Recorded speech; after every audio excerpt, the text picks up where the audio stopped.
Hello, ഇന്ന് ഞാൻ ഉണ്ടാക്കാൻ പോകുന്നത് ഇരുമ്പൻ പുളി കൊണ്ടുള്ള ഒരു അച്ചാർ ആണ്. അതിന് വേണ്ടത് 2 ടേബിൾ സ്പൂൺ വെളുത്തുള്ളി, 2 ടേബിൾ സ്പൂൺ ഇഞ്ചി, ഒരു 8 പച്ചമുളക്, കുറച്ച് കറിവേപ്പില. അതിനുശേഷം ഗ്യാസ് ഓൺ ചെയ്ത് ചീനച്ചട്ടി അടുപ്പിൽ വയ്ക്കുക. ഞാൻ ഈ അച്ചാറിന് വേണ്ടി നല്ലെണ്ണയാണ് ഉപയോഗിക്കുന്നത്. നല്ലെണ്ണ ചൂടായി വരുമ്പോൾ കുറച്ച് കടുക്, കുറച്ച് ഉലുവ ഇട്ട് പൊട്ടുമ്പോൾ ആദ്യം നമ്മൾ ഇഞ്ചി ഇടുക. ഇഞ്ചി ചെറുതായി ഒന്ന് വഴന്നു വരുമ്പോൾ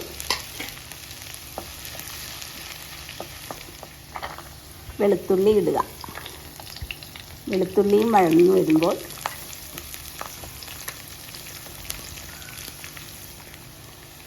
രണ്ട് മൂന്ന് വറ്റൽമുളക് ഇടുക.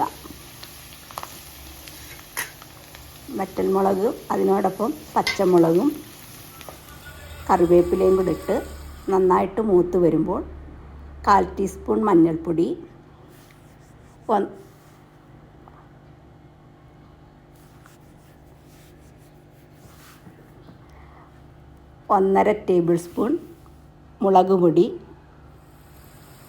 1 ടേബിൾ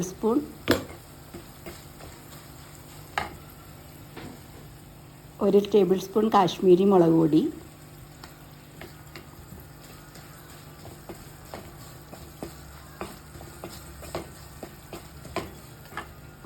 1/4 ടീസ്പൂൺ ഉലുവാപ്പൊടി,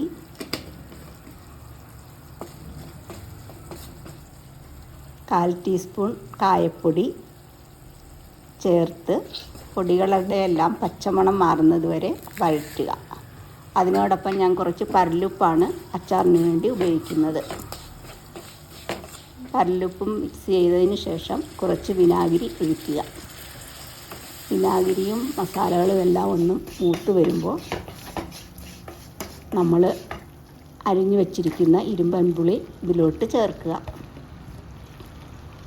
ചേർത്തതിന് ശേഷം മസാലകളെല്ലാം നല്ല രീതിയിൽ ഇരുമ്പൻ പുളിയിൽ മിക്സ് ആവുന്നത് വരെ 2-3 മിനിറ്റ് വഴറ്റുക.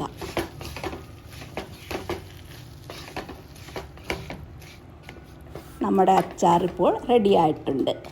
തണുക്കുമ്പോൾ നല്ലൊരു കുപ്പിയിലാക്കി സൂക്ഷിച്ച് വയ്ക്കുക.